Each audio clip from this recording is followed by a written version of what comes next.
제가 마음대로 여기 오지 말랬잖아요. 뭐 한다고 찾아온 거예요? 난 그냥 내가 잘 지내는지 보고 싶어서 왔어. 그리고 엄마가 아들 보고 싶어 하는 건 당연한 일이잖아. 민구가 우리 3개월 넘게 못 봤어. 오랜만에 본 엄마한테 그렇게 말하지 마. 얼씨구, 누가 들으면 날 엄청 귀하게 키운 줄 알겠어요. 엄마, 난 엄마랑 살지 않아서 숨통이 트여 이제 좀 마음 잡고 재밌게 살고 있는데 또 방해하러 온 거예요?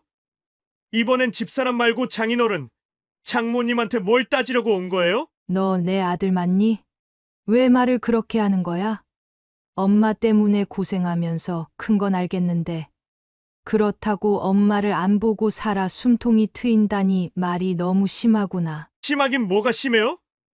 난 엄마한테 할 만큼 했다고 생각해요. 스스로 대학도 가고 취업도 했고 돈 벌어서 엄마한테 집도 사줬잖아요. 그 정도면 할 만큼 한 거 아니에요? 뭘 더 바라길래 날 놓아주지 않는 거예요? 사연을 듣고 난 후 각자의 의견을 댓글로 남겨주시기 바랍니다. 사소한 댓글이라도 사연자분에게 큰 힘이 될 수 있습니다. 각색될 수 있고 사연자분의 입장에서 구성될 수 있습니다. 민덕선 여사님은 어린 시절부터 힘들게 자랐습니다. 태어나자마자 부모를 잃고 보육원에서 자랐습니다. 보육원은 한정된 공간 안에서 엄격한 규칙과 함께 생활해야 하는 곳이었지만 그녀에게는 곧 모든 세계이기도 했습니다. 다른 아이들과 함께 잠을 자고 식사를 하고 학교를 다니며 성장한 그녀는 부모의 손길 없이도 꿋꿋하게 살아남으려 애썼습니다. 눈에 띄지 않게 조용히 지내며 다른 사람들의 호의에 기대기보다는 자신이 할 수 있는 일은 직접 해결하는 소녀로 자라났습니다. 20살이 되던 해 보육원의 보호를 떠나 자신의 힘으로 세상을 헤쳐나가야 한다는 사실을 깊이 깨달았습니다. 보육원 밖의 세상은 그녀에게 낯설고 두려운 곳이었지만 뒤돌아볼 수는 없었습니다. 그녀는 작은 공장에 취직해 삶을 꾸려나가기 시작했습니다. 하루 12시간 넘게 반복되는 일도 그녀에겐 버거운 도전이었지만 다른 이에게 짐이 되지 않고 홀로 살아가려는 의지로 버텼습니다. 매일같이 노동을 마친 후 지친 몸을 이끌고 돌아오는 길은 외로움과 고독의 연속이었지만 한편으로는 그녀가 이제 독립적인 삶을 살아가고 있다는 자부심을 안겨주기도 했습니다. 그렇게 공장에서 일을 시작한 지 3년, 어느덧 그녀는 자신의 삶에 어느 정도 익숙해졌습니다. 그러던 어느 날, 한 남자가 그녀의 삶에 찾아왔습니다. 처음엔 의지하지 않으려 했지만 그는 다정한 말과 따뜻한 눈빛으로 그녀에게 관심을 보이며 다가왔습니다. 그녀는 점차 마음을 열게 되었고 그와 함께하는 시간이 무엇보다 행복했습니다. 그의 곁에 있을 때면 세상의 모든 걱정이 사라지는 듯했고 자신의 삶이 온전한 색을 되찾은 것만 같았습니다. 시간이 지나면서 그녀는 그와의 사랑 속에서 새 생명을 품고 있다는 사실을 알게 되었습니다. 남자에게 기쁜 소식을 전했을 때 그가 행복해할 것이라 기대했습니다. 하지만 남자는 오히려 당황스러운 눈빛으로 그녀를 바라보았고 말없이 고개를 떨군 채 불안해 보였습니다. 그 후 그는 종종 자리를 피하거나 무거운 침묵 속에서 그녀와 눈을 마주치지 않으려 했습니다. 결국 어느 날 그는 그녀를 떠났습니다. 연락도 흔적도 없이 사라진 그로 인해 그녀는 깊은 상처와 혼란에 빠졌습니다. 홀로 남겨진 그녀는 배 속의 아이를 지키겠다고 결심했습니다. 남자의 배신과 그로 인해 더 깊어진 외로움에도 불구하고 그녀는 아이를 품에 안고 살아가기로 다짐했습니다. 생활은 여전히 어려웠고 아침 일찍부터 밤늦게까지 일해야 했지만 배 속의 아이는 그녀에게 새로운 희망이자 삶의 이유가 되었습니다. 미혼모로서 살아간다는 것이 쉽지 않다는 것을 알면서도 그녀는 포기하지 않았습니다. 그녀는 아이를 혼자 키우는 일이 때때로 벅차고 고단했지만 무엇보다도 아이가 아버지 없이 자라는 것에 대해 늘 미안한 마음을 안고 있었습니다. 아이가 자라면서 아버지라는 존재의 부재를 느끼지 않을까, 혹은 자신을 다른 아이들과 비교하며 상처받지는 않을까 걱정이 앞섰습니다. 이러한 불안은 아이가 유치원에 가면서 현실이 되었습니다. 유치원에서 돌아온 아이는 종종 가족에 대한 이야기를 들려주곤 했습니다. 친구들이 아빠와 함께 놀러 가는 이야기, 가족 사진을 찍었다는 이야기, 그리고 아빠가 해준 여러 가지 자랑거리들. 아이는 그 이야기들 속에서 궁금증이 커져갔고, 어느 날 그녀에게 조심스럽게 물었습니다. 엄마, 우리 아빠는 어디에 있어? 나도 아빠 보고 싶어. 아이의 눈망울 속에는 작은 호기심과 기대가 반짝이고 있었습니다. 그녀는 순간적으로 가슴이 철렁 내려앉았지만 애써 미소를 지으며 어렴풋이 대답을 돌렸습니다. 아빠는 아주 멀리 있어. 일이 많아서 지금은 우리 곁에 없지만 언젠가 만날 수 있을지도 몰라. 하지만 이런 말로는 아이의 궁금증을 채울 수 없었습니다. 아이는 아빠가 왜 멀리 있는지, 왜 다른 아이들처럼 함께 있지 않는지를 묻고 또 물었습니다. 그녀는 대답을 회피하며 우물쭈물했지만 아이는 매일같이 새로운 질문을 해왔습니다. 그럼 아빠는 나를 사랑해? 나도 아빠 보고 싶어.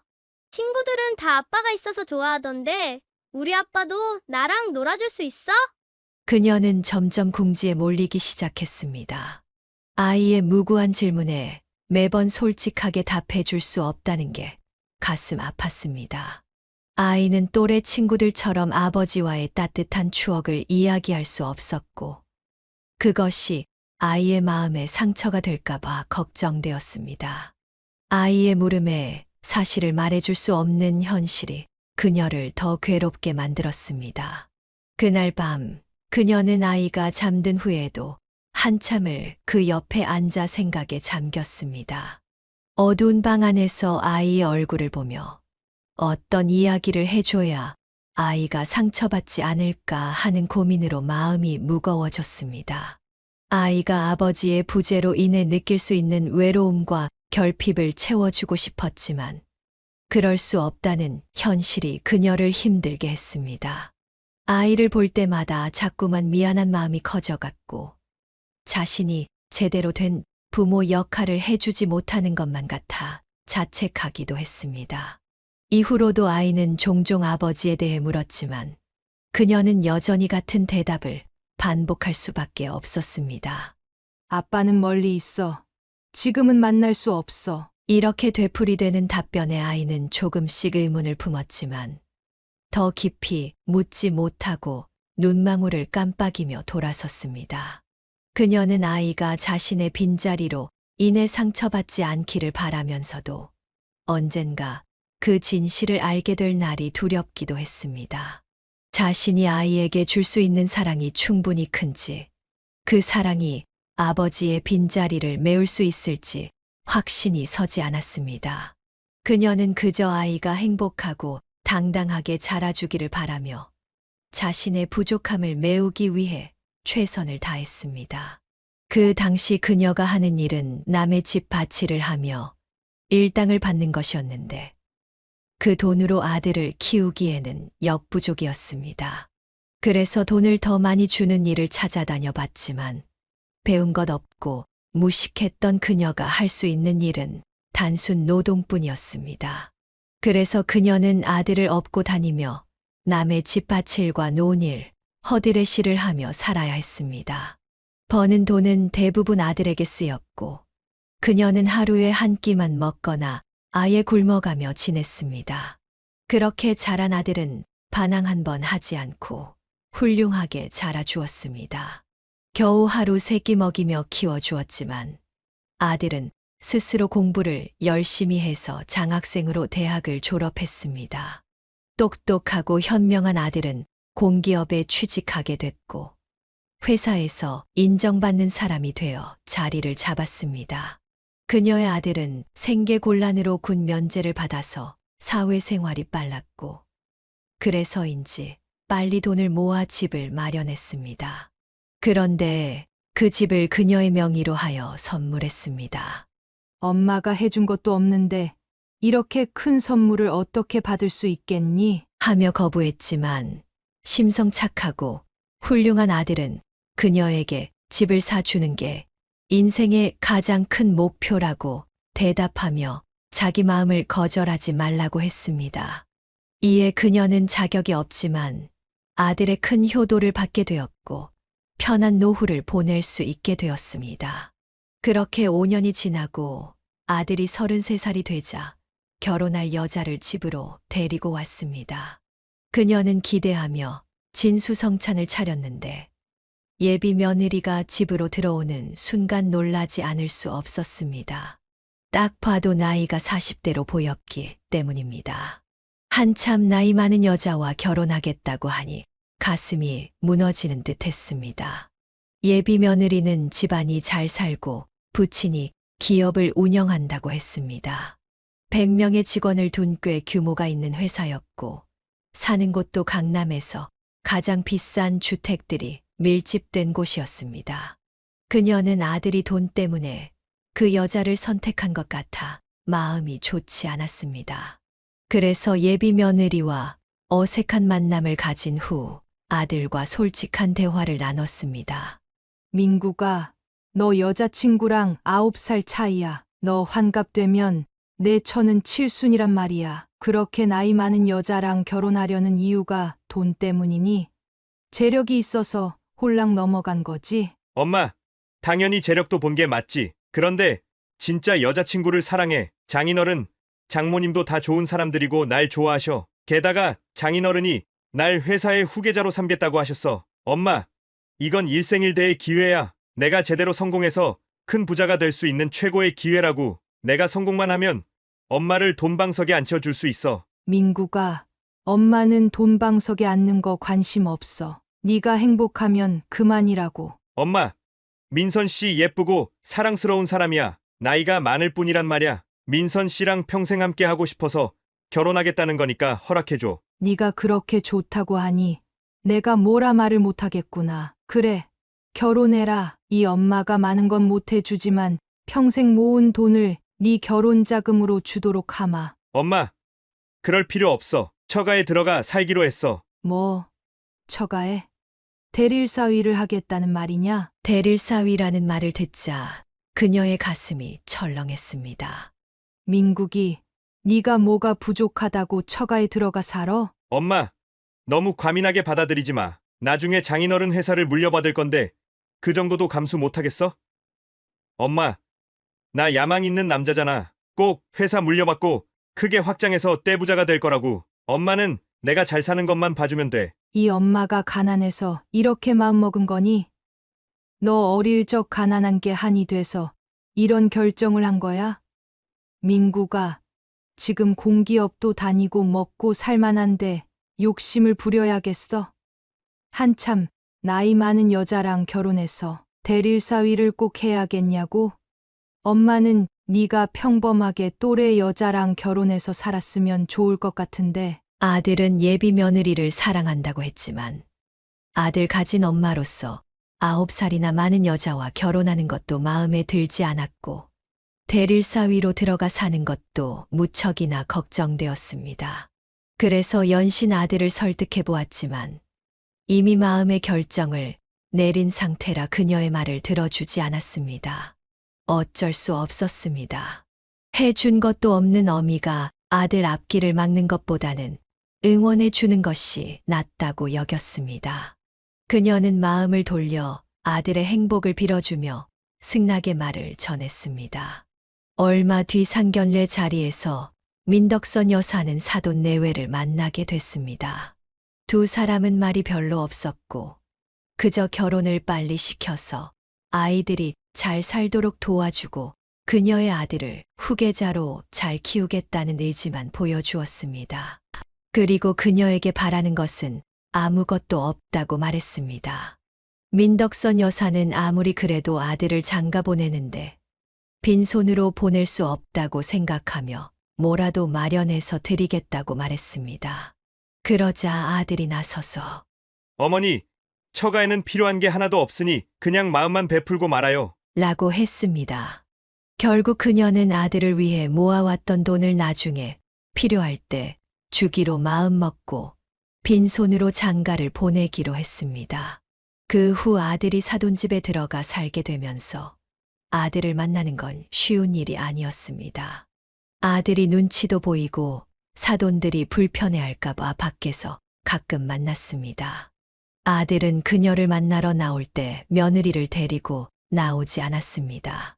그녀가 둘이 잘 지내는지 궁금해서 같이 보자고 해도 아들은 처가가 바빠서 시간 내는 게 어렵네요. 죄송해요, 엄마. 다음에 기회 봐서 같이 봬요.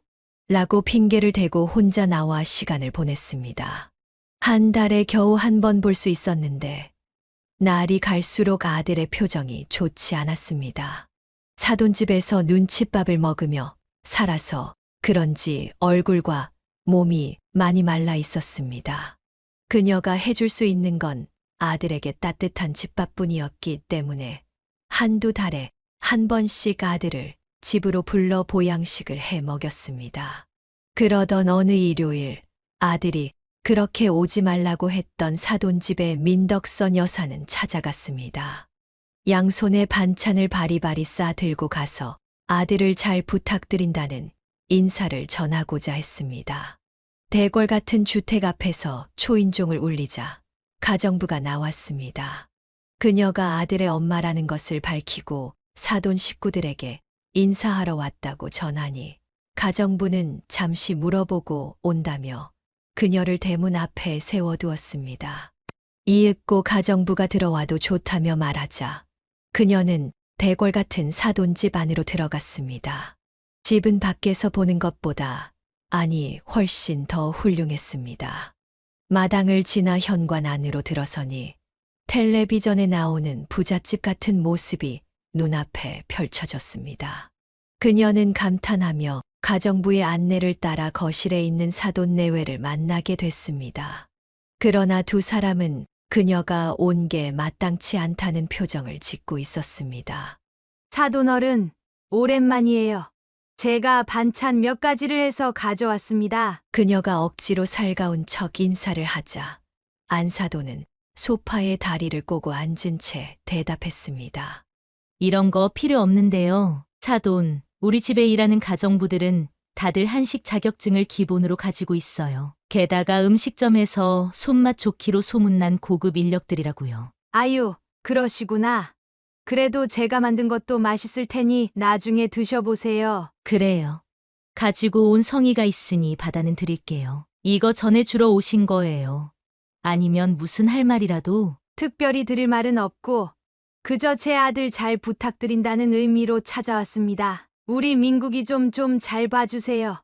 부모 잘못 만나 가난하게 컸지만 아이는 똑똑하고 지혜로운 아이입니다. 저희도 알아요. 그러니까 우리 집에 사위로 드렸죠. 지금 회사에서도 일을 아주 잘하고 있고 집에서도 한 식구로 잘 지내고 있으니 괜한 걱정은 하지 마세요. 이렇게 찾아와서 부탁하시니 꼭 우리가 이 서방을 못 살게 구는 것처럼 느껴지네요. 사돈 내외가 괜한 오해를 한 것 같아 그녀는 손사래를 치며 설마요, 아닙니다. 절대 그렇게 생각하지 않아요. 라고 말했습니다. 그리고 분위기가 그녀를 반갑게 여기지 않는 듯해 서둘러 사돈집에서 나왔습니다. 그렇게 조금 불편한 사돈집에는 더는 찾아가지 못하고 아들을 밖에서 만나는 것으로 만족해야 했습니다. 한 달에 한 번 시간을 냈던 아들은 일이 바빠졌다며 두 달에 한 번씩 그녀의 집을 찾았습니다. 며느리를 데리고 오면 좋을 텐데 역시나 혼자였습니다. 민구가 새아가는 많이 바쁜 거니? 아니면 시댁에 오기 싫어서 안 오는 거야?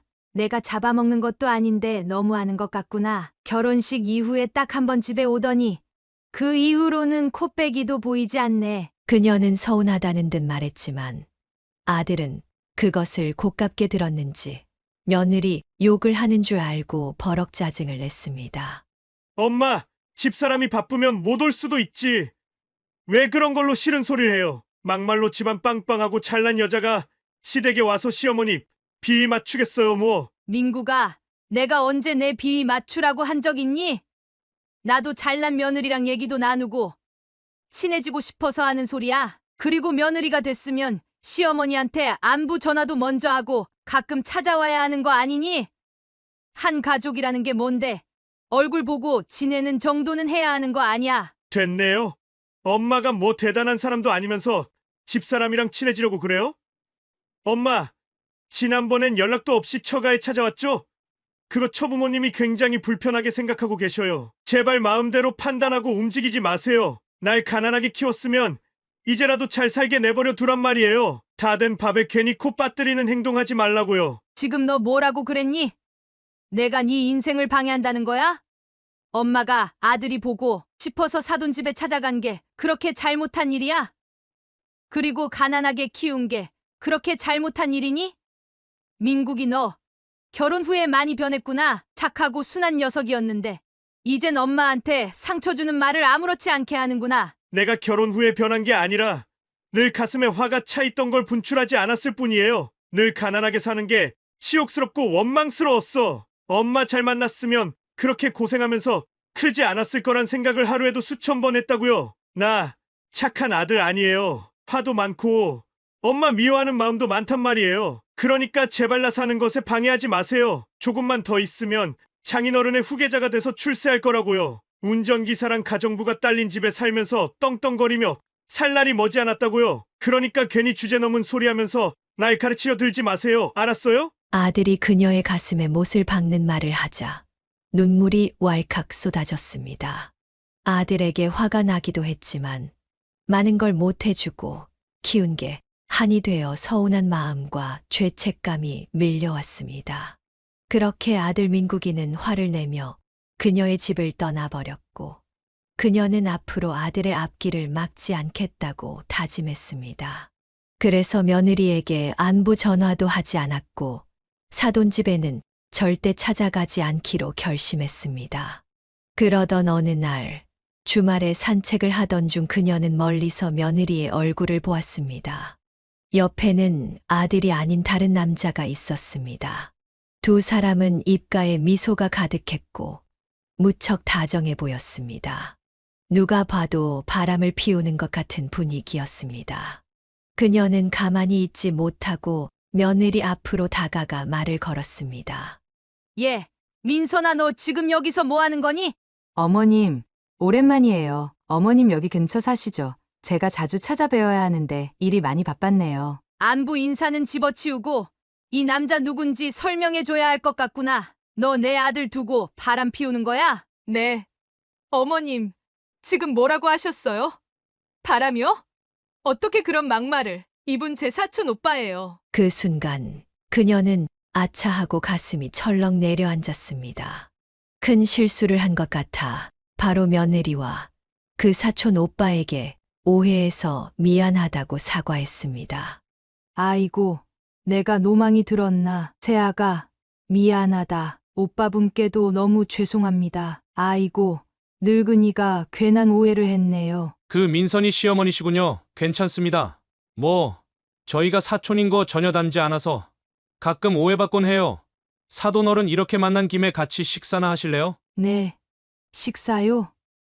아니에요. 사돈끼리 만나 좋은 시간 보내려는데 제가 망칠 수가 없죠. 마음만 받겠습니다. 새아가 내가 괜한 말해서 미안하구나. 그녀는 여러 번 사과하고 나서 며느리와 사촌 오빠를 피해 도망치듯 달아났습니다. 이튿날 아들에게서 전화가 왔는데 예상한 대로 며느리가 불쾌한 기색을 드러냈다며 아들에게 혼이 났다고 했습니다. 민국이는 그녀에게 왜 자꾸 걸리적거리는 짓만 하고 다니세요? 제발 방해되는 짓 좀 하지 말아주세요. 라고 심하게 짜증을 내며 전화를 끊었습니다. 그녀는 생각해보니 자신 같은 어미를 둔 아들이 원망스럽고 화가 날 만하다고 느꼈습니다. 혼자 지내고 아들과 사돈 식구들에게 무시당하는 상황이 이어지자 그녀의 자존감은 바닥을 쳤고 많이 소심해졌습니다. 그래서 아들에게 전화를 거는 것조차 눈치가 보여 아무 일도 하지 않았습니다. 시간이 지나 3개월이 되도록 아들은 문자 한 통 없이 지내고 있었습니다. 그녀는 이러다 아들이 평생 자신을 보지 않게 되는 건 아닌지 걱정되었습니다. 자식 가진 부모라면 그녀의 마음을 알아주리라 믿었습니다. 아무리 자식이 부모를 무시하고 미워해도 늘 보고 싶은 게 부모의 마음 아니겠습니까? 그녀는 며느리와 사돈 내외와의 간격을 좁히는 것은 포기했지만 아들과의 관계만큼은 꼭 회복하길 두 손 모아 빌었습니다. 그러나 아들은 계속해서 연락이 없었고 그녀가 먼저 전화를 해도 받지 않았습니다. 이러다간 정말 모자지간에 연이 끊길까봐 그녀는 더 이상 가만히 있을 수 없었습니다. 사돈들과 며느리도 연락을 받지 않기에 그녀는 결국 사돈 집으로 막무가내로 찾아갔습니다. 주말에는 다들 출근하지 않을 테니 집에 있을 거라고 확신하며 말입니다. 초인종을 누르자 이번에는 안사돈이 대문 앞으로 나왔습니다. 어머, 사돈, 우리 집엔 웬일이세요? 웬일이나 많아. 제 아들 좀 만나러 왔습니다. 몇 달째 아들놈이 연락도 받지 않고 저를 피하는 것 같아서 대화 좀 나누려고 왔어요. 안사돈, 들어가도 될까요? 아유, 내 정신 좀 봐요. 당연히 되죠. 당연히 들어와도 되고 말고요. 안에 식구들 다 있으니까 들어가서 차도 마시고 친목 다지는 시간 갖도록 하죠. 안사돈은 지난번과 달리 아주 친절하고 상냥하게 말했습니다. 그녀는 아들을 만날 생각 하나만 가지고 안사돈을 따라 집 안으로 들어갔습니다. 이윽고 거실에는 바깥사돈과 며느리가 앉아 있었습니다. 두 사람은 자리에서 일어나 반갑게 인사했습니다. 그녀를 탐탁지 않게 생각하던 사람들이 이날따라 하나같이 환대해 주었습니다.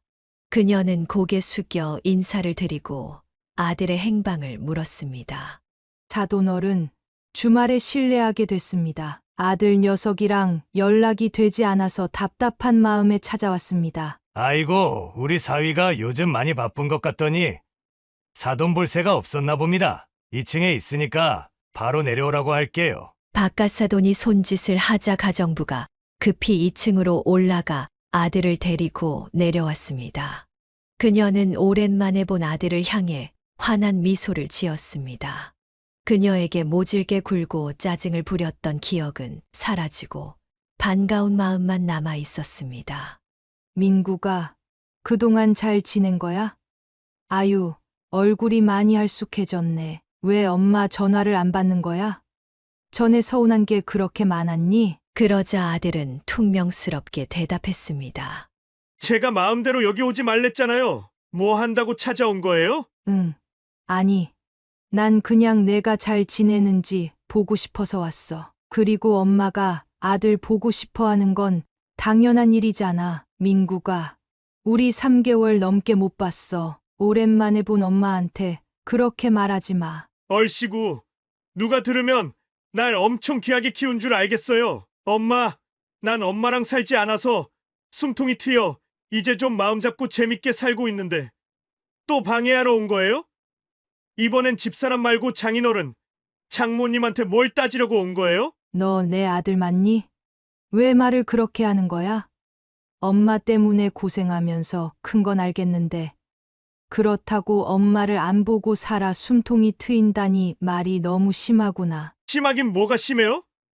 난 엄마한테 할 만큼 했다고 생각해요. 스스로 대학도 가고 취업도 했고 돈 벌어서 엄마한테 집도 사줬잖아요. 그 정도면 할 만큼 한 거 아니에요? 뭘 더 바라길래 날 놓아주지 않는 거예요? 아들은 지난번보다 훨씬 매서운 눈빛이었고 눈꼬리는 올라가 있었으며 인상 자체가 딴 사람처럼 느껴졌습니다. 대화를 시도할수록 그녀에 대한 원망의 말만 계속 늘어났습니다. 민구가 엄마는 너한테 바라는 거 없어. 나한테 사준 집 돌려달라고 하면 바로 줄 수 있다고. 엄마는 그저 아들이 보고 싶어서 온 거야. 우리 가끔은 만나면서 지내면 안 되겠니? 연락을 끊고 지내지 말고 전처럼 다정한 모자지간으로 지내자고. 다정한 모자 좋아하시네. 내가 엄마 속 모를 것 같아? 내가 돈 많은 집에 장가 왔으니 괜히 뜯어먹을 거 없나 싶은 거잖아요. 그래서 아예 대놓고 이 집에 찾아온 거고. 됐어요.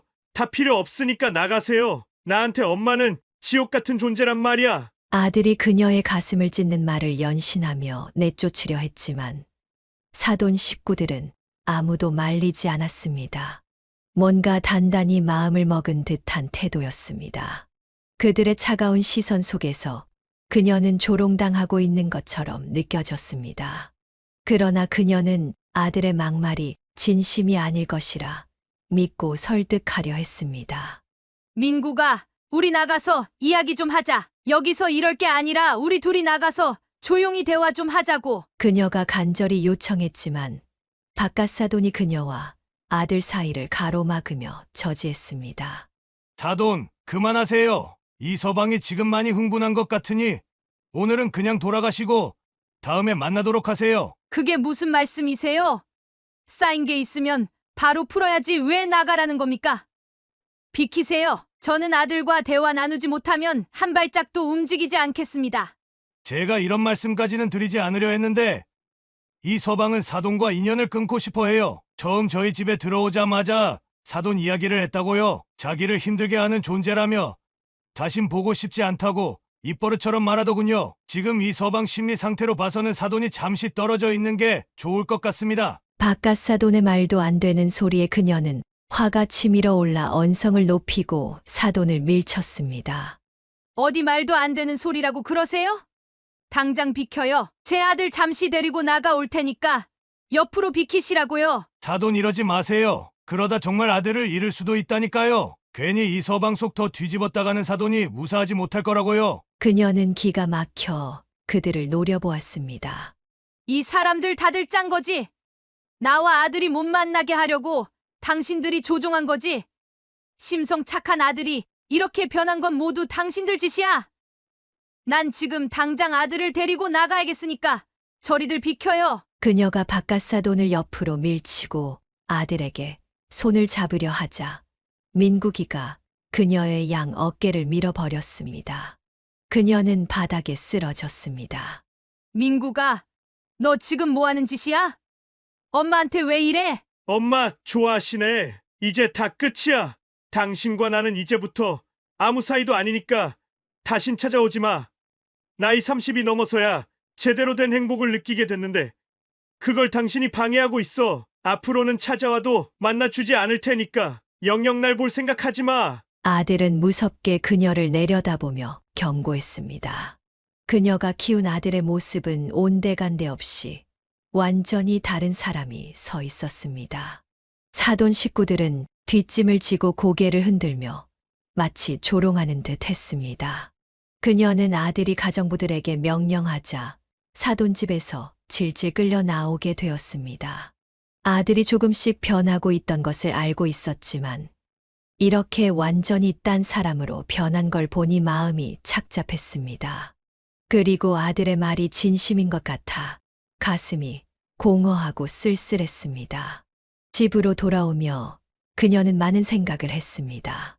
아들의 경고대로 엄마로서의 자격이 없는 것 같아 앞으로는 아들을 찾아가지도 연락하지 않기로 결심했습니다.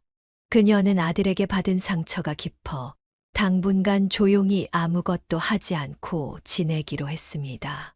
그날 이후 사돈 식구들 중 누구에게도 연락이 오지 않았고 그녀 또한 연락하지 않았습니다. 나중에 아들이 찾아와 용서를 빌면 호되게 혼쭐을 내리라 생각하며 지냈지만 몇 달이 지나도 아들은 깜깜무소식이었습니다. 얼마 뒤 그녀는 아들의 목소리라도 듣고자 전화를 걸었지만 번호는 바뀌어 있었습니다. 그 사실을 확인한 날 그녀는 정말 많이 울었습니다. 아들이 그녀를 보기 싫다며 전화번호까지 바꾼 것을 알고 그녀는 너무도 슬프고 아팠습니다. 괴로운 마음에 지내다 보니 그녀도 모르게 아들을 미워하고 원망하게 되었습니다. 아들의 사진을 볼 때면 나쁜 자식이라는 말이 바로 입에서 튀어나왔습니다. 그러던 어느 날 모르는 번호로 전화가 걸려왔습니다. 그녀가 전화를 받자 아들의 목소리가 들렸습니다. 그녀는 민국이를 많이 미워한다고 생각했지만 목소리를 듣는 순간 기쁨에 눈물이 쏟아졌습니다. 민구가, 너 어떻게 된 거야? 이 엄마 진짜 안 보고 살 작정이었니? 내가 잘못했다. 가난하게 키운 것도 미안하고 너에게 짐만 되는 애미라서 진심으로 미안하다. 이 엄마가 사과할 테니 제발 얼굴 좀 보여줘. 그녀의 말을 들은 아들은 술에 취한 듯 혀가 꼬부라진 말투로 대답했습니다. 엄마, 미안해. 내가 잘못했어. 모두 진심이 아니야. 그냥 그것만 알아줬으면 좋겠어. 엄마, 나 찾지 마.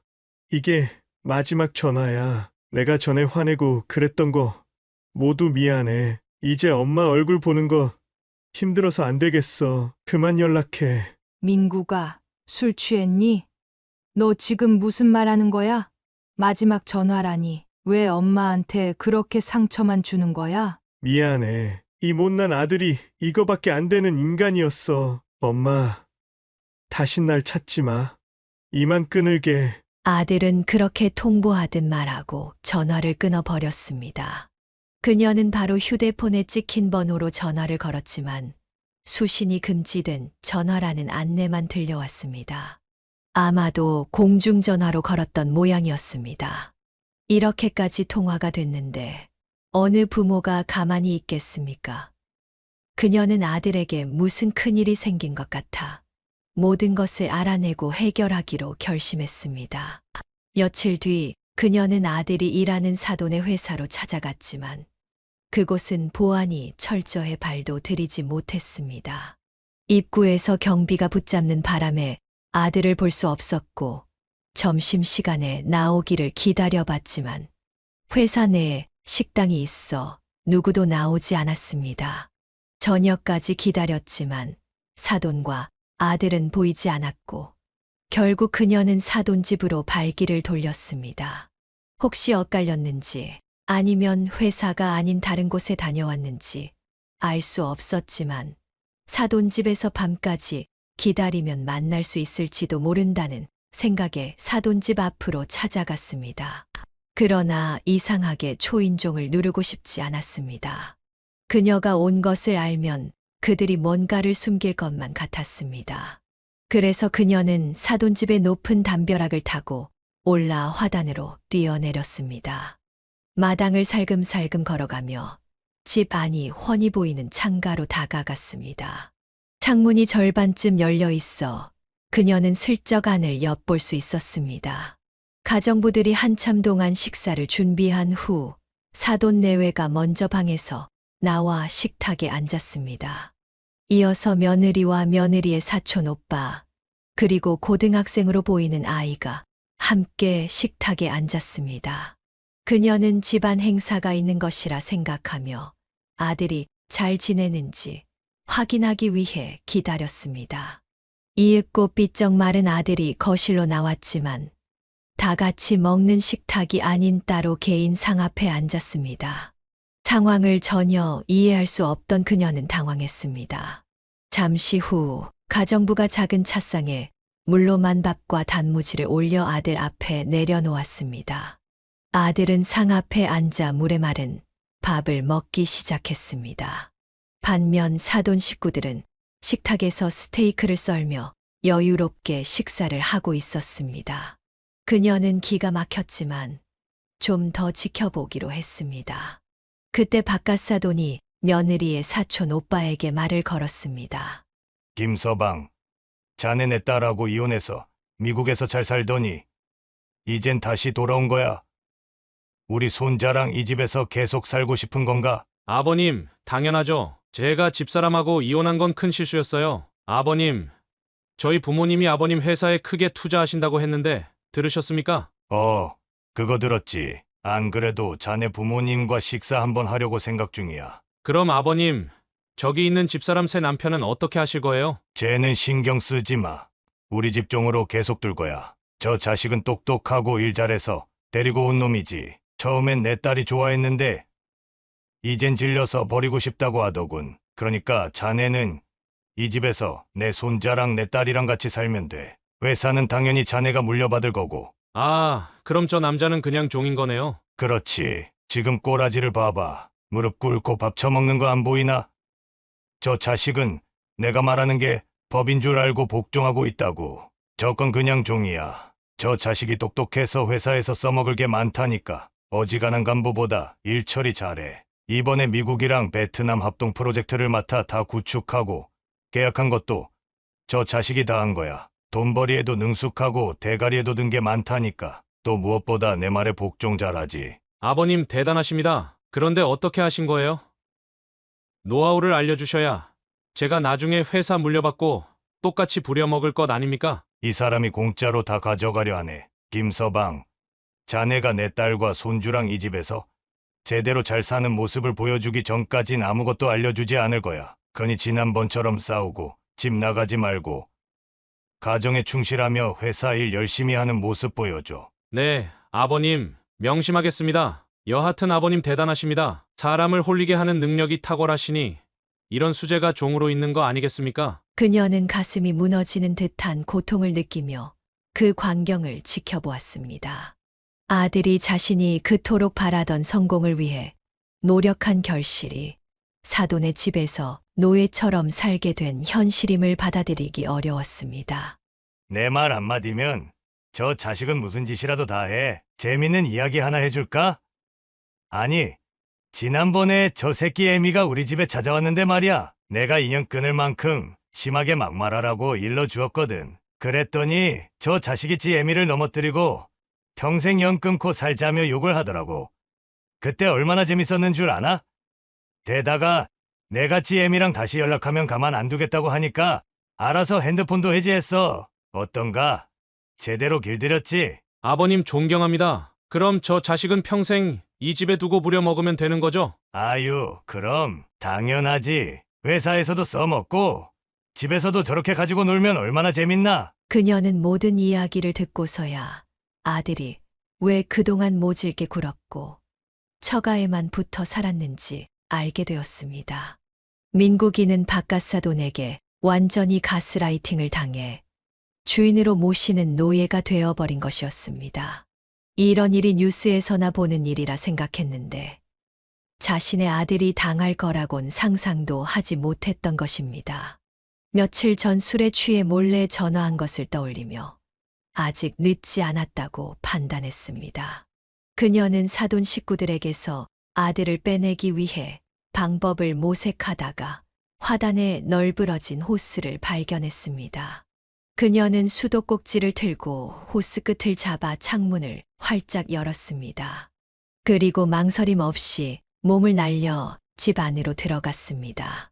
호스 끝에 엄지손가락을 대어 물줄기를 강하게 만든 뒤 사돈 식구들을 향해 사정없이 물을 뿌려댔습니다. 이 잔인하고 사악한 놈들아! 감히 내 아들을 데리고 노예로 만들어? 너희들 오늘 다 내 손에 송장 치를 줄 알아! 사돈 식구들은 물벼락을 맞고 놀라 자리에서 일어나 뒤로 물러났습니다. 하지만 그녀는 호스를 높이 들어가며 계속 물벼락을 퍼부었습니다. 그 순간에도 아들은 정신을 차리지 못한 채 무릎을 꿇고 물만 밥을 먹고 있었습니다. 민구가 엄마야! 정신 차리고 이리로 와! 그제야 아들은 정신이 드는 듯 그녀를 보며 눈시울을 붉혔습니다. 엄마 나 무서워. 두렵고 힘들어. 장인어른이 날 조종하는데 말을 들을 수밖에 없었어. 내 인생은 물론이고 엄마까지 가만두지 않겠다고 협박해서 복종하다 보니 어느새 정말 노예가 되어 있더라고. 알겠어, 민구가. 내가 저 악마들에게 가스라이팅 당한 거야. 어서 엄마 있는 쪽으로 와. 여기서 나가자. 창문 넘어갈 수 있겠지? 엄마는 저것들 끝장내고 따라갈 테니 먼저 나가서 기다려. 아들은 창문을 뛰어넘어 마당으로 나갔고 그녀는 계속 물벼락을 퍼부으며 쌍욕을 퍼부었습니다. 이 지옥에서 평생 썩어야 할 악마들아. 니들이 내 아들한테 한 짓은 절대 용서받지 못할 거야. 오늘 너희들을 다 지옥으로 보내고 말겠어. 이 썩을 것들아. 온몸이 젖은 사돈 식구들은 허둥지둥 뒤로 물러섰습니다. 바깥 사돈은 그녀에게 대화로 풀자고 애원하듯 말했습니다. 그러나 그녀는 이를 무시하고 바깥 사돈만을 향해 호스를 휘둘렀습니다. 물줄기와 함께 호스를 세게 휘두르자 바깥 사돈의 몸에는 시뻘겋게 줄이 생겼습니다. 아이고, 사돈아, 이러지 마세요. 제발 그만하고 대화로 풉시다. 제가 이 서방을 노예로 만든 게 아니라 그냥 상하 관계를 확실히 하려 했던 것뿐이에요. 아유, 오해 풀고 그만 때리세요. 닥쳐. 이 악마 같은 자식아. 오늘 네 식구들은 다 죽을 각오하는 게 좋을 거야. 내 아들을 종처럼 부려먹고 인간 대접조차 안 해줬으니 니들에게 천벌을 내릴 거야. 그녀는 사돈집을 물바다로 만들며 사돈 내외와 며느리, 전 남편, 그리고 며느리의 아들까지 한 군데로 몰아 호스를 채찍처럼 휘둘러 응징했습니다. 그들이 쓰러져 고통스러워할 때쯤 그녀는 경고의 말을 남겼습니다. 너희들 다 감옥 가서 콩밥 먹을 각오해라. 내 아들을 고통 속에 살게 한 대가가 얼마나 무서운지 느끼게 해주마. 그녀는 창문을 뛰어넘어 아들을 데리고 집으로 돌아갔습니다. 아들은 한참 동안 그녀의 품에 안겨 오열하며 자신이 힘들었던 것보다 그녀에게 함부로 말했던 것이 용서되지 않는다고 울음을 토했습니다. 그녀는 다 괜찮고 그 말이 진심이 아니었음을 알고 있다고 위로해 주었지만 아들은 쉽게 눈물을 멈추지 못했습니다. 그녀는 아들의 심리 상태가 심각하다고 느끼고 날이 밝는 대로 아들을 대학병원 정신과로 데려갔습니다. 아들은 사돈집에서 당해온 모든 일을 털어놓았고 의사는 이를 듣고 나서 심각한 표정으로 말했습니다. 정신이 조작되고 왜곡된 현상으로 보입니다. 가스라이팅을 당한 건 분명하고 우울증 증상도 있어 쉽게 조종에 휘말리신 것 같습니다. 우울증이라니요. 제 아들이 우울증이 있어 이렇게 쉽게 가스라이팅을 당한 거라고요. 그녀는 충격과 슬픔 속에서 아들의 회복을 위해 무엇이든 할 준비를 했습니다. 우울한 상태에 있는 사람들은 의지할 사람을 찾게 되면 아주 쉽게 정신이 넘어가 버립니다.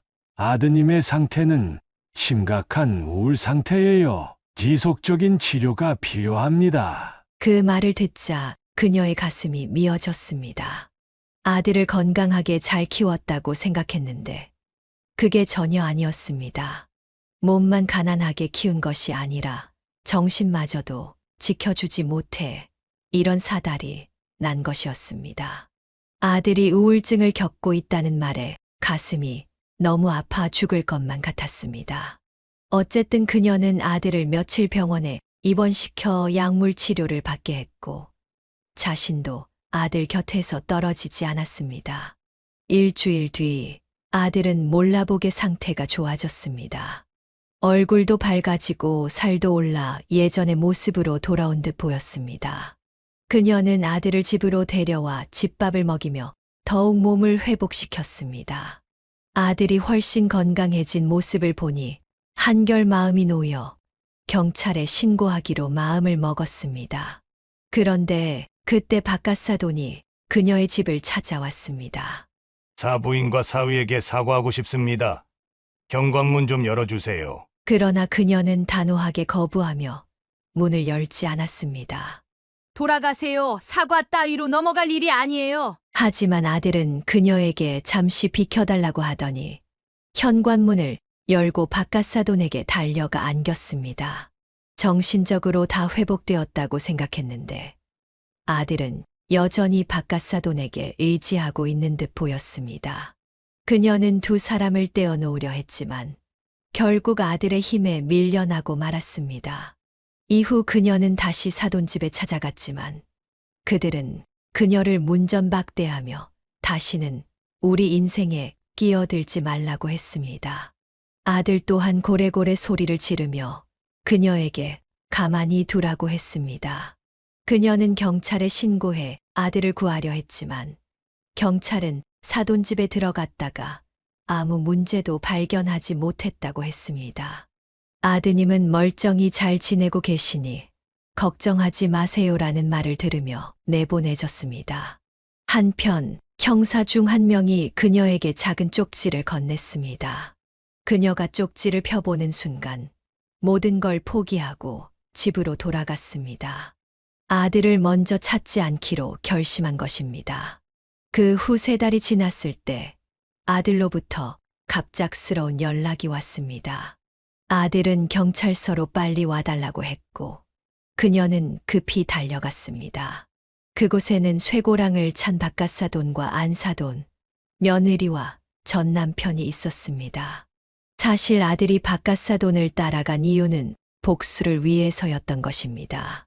그녀에게 윙크를 하고 떠난 것도 경찰을 통해 전한 쪽지도 모두 사돈과의 복수하겠다는 뜻이 담겨 있었습니다. 아들은 사돈의 회사에서 일하며 탈세와 뇌물수수, 그리고 불법 도박에 대한 증거를 수집했습니다. 사돈 식구들이 도박과 탈세에 연루된 사실이 밝혀지자 그들은 즉시 구속되었습니다. 가스라이팅의 죄까지 덧붙여 4사람 모두 감옥에 넣을 수 있었습니다. 이후 아들은 며느리와 이혼 소송을 통해 위자료와 보상금을 받았고 사돈의 회사는 쫄딱 망해 출소 후 돌아갈 집조차 없게 되었습니다. 그녀와 아들은 이제 그 일에 대해 훌을 털어버리기로 했습니다. 민국이는 많은 것을 깨달은 듯 변했습니다. 이전에 큰 회사의 수장이 되고 싶었던 욕심을 버리고 어머니와 함께 작은 가게를 운영해보자고 제안했습니다. 엄마, 우리 김치찌개집 할까요? 엄마 김치찌개 솜씨가 우리나라에서 1등이잖아. 내가 보조로 열심히 받쳐줄 테니까 엄마가 주방장이 돼보는 게 어때요? 뭐, 내가 장사를 하겠다고? 민구가, 너 정도의 능력이면 다시 시작해도 늦지 않아. 받은 위자료로 사업을 해도 되잖니. 저 이번 일을 계기로 많은 걸 깨달았어요. 엄마, 이제 돈을 쫓지 않을 거예요. 그냥 하루를 살아도 보람차고 많이 웃으면서 지내고 싶어요. 엄마랑 많은 손님들에게 맛있는 음식을 대접하면서 뿌듯하게 살고 싶어요. 그러니까 엄마, 제안 거절하지 말고 제 주방장이 돼주세요. 아들은 어느새 그녀보다 성숙한 어른이 되어 있었습니다. 그녀는 아들을 끌어안으며 당연히 그렇게 해주겠다고 대답했습니다. 주방장뿐만 아니라 내가 원하는 거라면 무엇이든 다 해주마. 그렇게 모자는 김치찌개 집을 열었고 2년 후 그 식당은 대박이 나 줄 서서 기다려야 할 정도로 인기를 끌었습니다. 그러다 아들은 그녀와 일하는 것을 그만두고 다른 꿈을 찾기 시작했습니다. 새로운 꿈을 위해 떠난 것이 아니라 재혼한 며느리와 함께 바로 옆 가게에서 분식집을 개업한 것입니다. 그 덕분에 그녀는 매일 아들을 볼 수 있었고 서로의 가게를 도우며 함께 식사도 하며 지냈습니다. 아들이 명문대를 나오고 뛰어난 능력을 가졌지만 지금처럼 행복하게 웃는 모습은 처음 보는 듯 했습니다. 그리고 그녀는 손녀까지 보게 되어 행복하게 손녀를 돌보며 지냈습니다.